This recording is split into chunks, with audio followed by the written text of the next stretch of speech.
how accepting of other fellow brothers and sisters in Christ is your church? Others that don't look like you or sound like you or prefer your preferences. Welcome to Life Words Day by Day. Ruth has been working in the fields, gleaning, sweating, following after the young women employed by Boaz.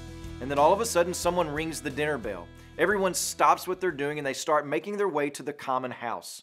They're all shuffling into the common area slowly because of their tired bodies, but with anticipation because they're hungry.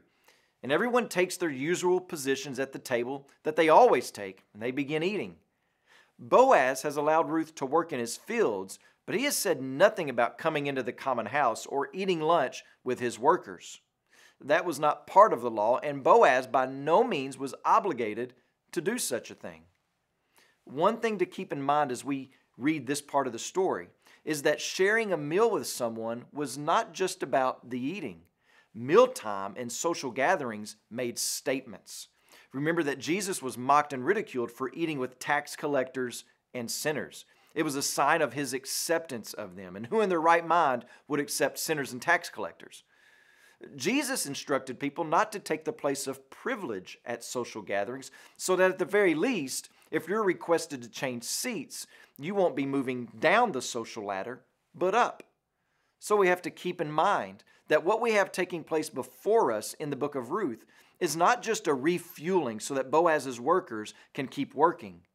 Boaz calls out to Ruth and tells her to join him and the rest of his tribe of workers. And in that simple command and gesture, I want you to notice with me over the next few days several important actions that Boaz makes, which made a world of difference in Ruth's life and can make a world of difference in yours.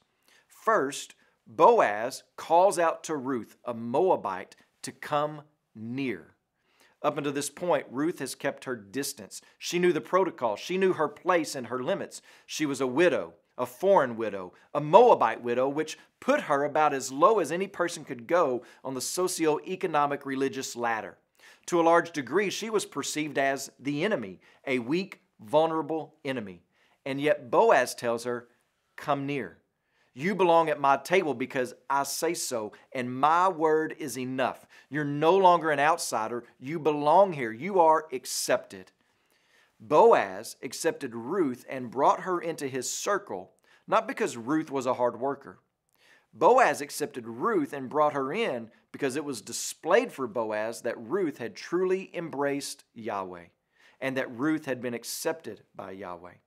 She had taken refuge under the wings of God, and anyone who takes refuge there can expect to be rewarded, and one of the gifts is being accepted by God's people.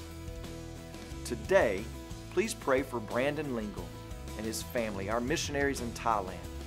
And also remember the Ukrainian Life Word broadcast that's heard throughout Canada, the United States, and Ukraine.